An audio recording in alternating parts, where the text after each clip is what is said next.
पुण्यपोथी ग्रंथ का इतिहास क्या है?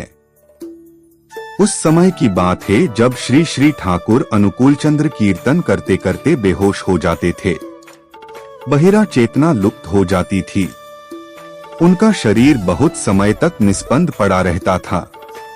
तत्पश्चात चेतनाहीन शरीर तरह तरह के आसन करने लगता।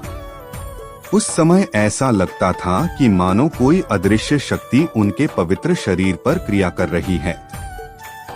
एक दिन की बात है, काशीपुर ग्राम में अनुकूलचंद्र तांडव कीर्तन करते समय अचानक शरीर निहस्पद हो गया। भक्तगण दिशाहारा हो गए।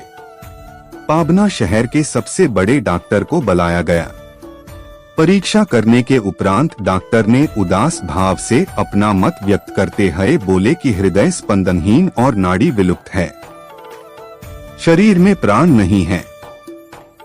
भक्त लोग प्रतिवाद करते हुए कहने लगे कि ऐसा हो ही नहीं सकता, प्रभु हम लोगों को इस प्रकार असहाय करके नहीं जा सकते। डॉक्टर यह सुनकर व्यंग करते हुए बोले कि यथासमय शरीर समाधिस्थ यदि न किया गया तो सडन क्रिया आरंभ हो जाएगी। यह सुनकर भक्तों के चेहरे पर विषाद को काली रेखा छा गई।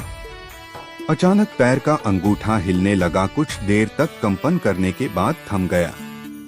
डॉक्टर ने फिर हृदय का परीक्षा की। हृदय का स्पंदन अब तक नहीं लौटा था।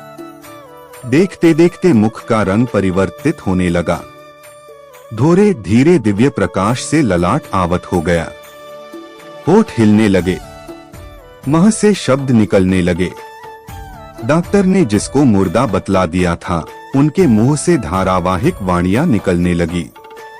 ऐसी घटना लगातार कई वर्षों तक, लगभग सन 1914 से 1919 तक घटी है। पाबना शहर के प्रसिद्ध वकील श्री वृंदावन चंद्र अधिकारी, अनंतनाथ राय, किशोरी मोहन दास आदि लोगों की प्रचेष्टा से कुछ ही दिनों की वाणियां लिपिबद्ध हो पाई।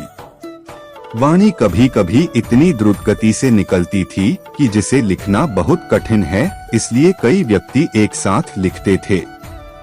हिंदी, संस्कृत और कई अज्ञात भाषा में निकली हुई वाणियां भाषाविदों के अभाव के कारण लिपिबद्ध नहीं हो पाई। जो कुछ लिपिबद्ध की जा सकी उसे पुण्यपोथी नामक पुस्तक में प्रकाशित की गई है। इस तरह से धरा में महान ग्रंथ का आविर्भाव हुआ। जय गुरु बंदे पुरुषोत्तमम्।